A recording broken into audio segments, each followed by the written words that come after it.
Pada awalnya mayoritas bangsa Arab mengikuti agama Nabi Ibrahim alaihissalam, yaitu tauhid, keyakinan yang murni untuk menyembah hanya kepada Allah Subhanahu wa taala. Dalam masa itu, Ka'bah menjadi pusat ibadah dan penduduknya menjalankan ajaran yang diturunkan melalui Nabi Ibrahim dan Nabi Ismail alaihissalam. Namun, seiring berjalannya waktu, ajaran tauhid perlahan mulai dilupakan. Generasi demi generasi, mereka meninggalkan ajaran suci tersebut, meskipun beberapa tradisi keagamaan yang diwariskan tetap bertahan. Di tengah masa kelalaian itu, muncul seorang tokoh dari suku Khuza'ah bernama Amr bin Luhai, yang dikenal karena kedermawanan dan pengaruhnya yang besar. Ia dihormati oleh kaumnya, dan setiap tindakannya dianggap sebagai kebenaran. Suatu ketika, dalam perjalanan ke Syam, Amr bin Luhai melihat penduduknya menyembah berhala. Mereka memuja benda-benda ini dan berdoa kepada mereka untuk memperoleh keberkahan, pikirnya. Amr melihat praktik itu sebagai sesuatu yang menarik. Sekembalinya ke Mekah, ia membawa sebuah berhala bernama Hubal, lalu meletakkannya di dalam Ka'bah. Dengan posisi dan pengaruhnya yang kuat, ia mengajak kaumnya untuk menyembah berhala itu. Ini adalah jalan yang benar. Di Syam, orang-orang diberkahi karenanya, serunya dengan keyakinan penuh.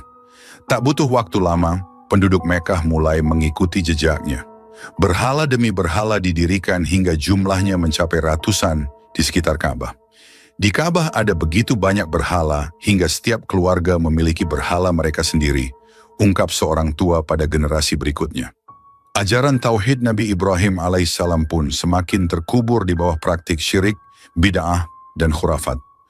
Praktik keimanan bangsa Arab pun berubah menjadi kesesatan yang mendarah daging. Masyarakat Arab saat itu terbagi dalam kelas-kelas sosial yang sangat kontras.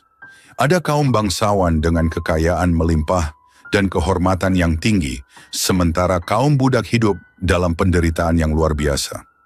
Budak diperlakukan sebagai barang, diperjualbelikan tanpa belas kasihan. Di sisi lain, fanatisme kesukuan menjadi salah satu penyakit sosial terbesar. Hubungan antar suku dipenuhi oleh persaingan, permusuhan, dan peperangan.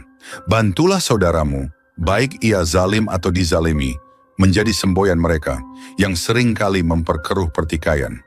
Seorang kepala suku pernah berkata dengan tegas kepada para pengikutnya, "Tak peduli siapa yang salah, selama dia satu suku dengan kita, kita harus membelanya." Keadaan wanita lebih tragis lagi. Mereka diperlakukan tanpa kehormatan. Poligami dilakukan tanpa batasan. Bahkan ada yang menikahi dua wanita bersaudara sekaligus. Perceraian dilakukan semena-mena tanpa memikirkan dampaknya. Perzinahan dianggap biasa. Bahkan ada suami yang dengan sengaja menawarkan istrinya kepada lelaki lain untuk mendapatkan keturunan dari mereka yang dianggap mulia. Bagi sebagian masyarakat, memiliki anak perempuan adalah aib. Bayi-bayi perempuan dikubur hidup-hidup untuk menghindari rasa malu. Seorang ayah yang melakukan wa'dul banat pernah berkata kepada istrinya yang menangis, "Dia akan tumbuh menjadi sumber malu. Lebih baik dia pergi sekarang." Tangisan sang ibu menggema di langit gurun, namun ia tak kuasa mencegah suaminya. Perjudian dan minuman keras juga merajalela. Seorang laki-laki dianggap hebat jika ia mampu menghabiskan hartanya dalam satu malam di meja perjudian, atau minum bersama bangsawan lain, tutur seorang pengelana yang pernah melihat kehidupan di Mekah. Kehidupan sosial saat itu berlangsung tanpa aturan moral. Nilai kemanusiaan nyaris hilang dan manusia hidup layaknya binatang liar di padang pasir. Sebagian besar penduduk Arab adalah pedagang. Kota Makkah menjadi pusat perdagangan yang strategis, menghubungkan jalur perdagangan dari Yaman hingga Syam. Hasil-hasil produksi seperti kain, rempah-rempah, dan hasil bumi lainnya biasanya didapatkan dari Yaman atau Syam. Namun perekonomian yang bergantung pada perdagangan membuat sebagian besar masyarakat rentan terhadap kemiskinan. Kaum bangsawan menikmati kemewahan dari hasil perdagangan besar-besaran, sementara rakyat kecil harus bertahan hidup dengan berdagang kecil-kecilan, bertani, atau menggembala ternak. Kesenjangan ekonomi semakin mencolok. Kehidupan ini sungguh kejam. Kita hanya bisa melihat kekayaan mereka dari jauh, keluh seorang pedagang kecil kepada keluarganya. Meskipun demikian, bangsa Arab tidak sepenuhnya kehilangan nilai-nilai mulia. Mereka dikenal dengan beberapa akhlak terpuji yang masih mereka pegang teguh. Salah satunya adalah kedermawanan. Seorang kepala suku akan dengan bangga berkata, "Siapapun yang datang ke rumahku akan pulang dengan perut kenyang." Mereka juga menjunjung tinggi nilai, memenuhi janji, dan menjaga kehormatan. Pantang bagi mereka untuk mencederai janji yang telah diikrarkan. "Lebih baik aku mati di medan perang daripada mengingkari sumpahku," ujar seorang kepala suku di hadapan anak buahnya. Selain itu, keberanian dan kesederhanaan juga menjadi ciri khas bangsa Arab.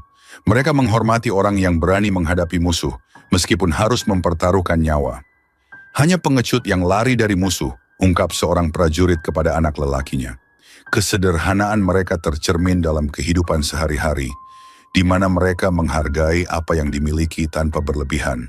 Namun, akhlak-akhlak mulia ini seringkali digunakan dengan cara yang salah. Kedermawanan menjadi ajang pamer kekayaan, keberanian berubah menjadi pemicu peperangan, dan kesetiaan kepada suku memupuk fanatisme yang merusak. Kehidupan bangsa Arab sebelum kelahiran Rasulullah Shallallahu Alaihi Wasallam penuh dengan kontradiksi. Di satu sisi, mereka memiliki nilai-nilai luhur yang jika diarahkan dengan benar dapat menjadi pondasi peradaban. Namun di sisi lain, mereka tenggelam dalam praktik-praktik yang merusak moral dan akhlak.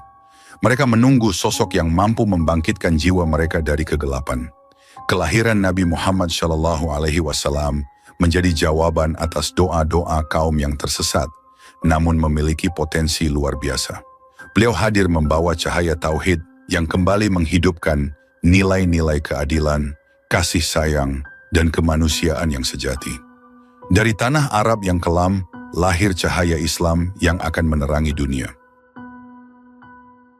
Sallallahu ala Muhammad, sallallahu alaihi wasallam.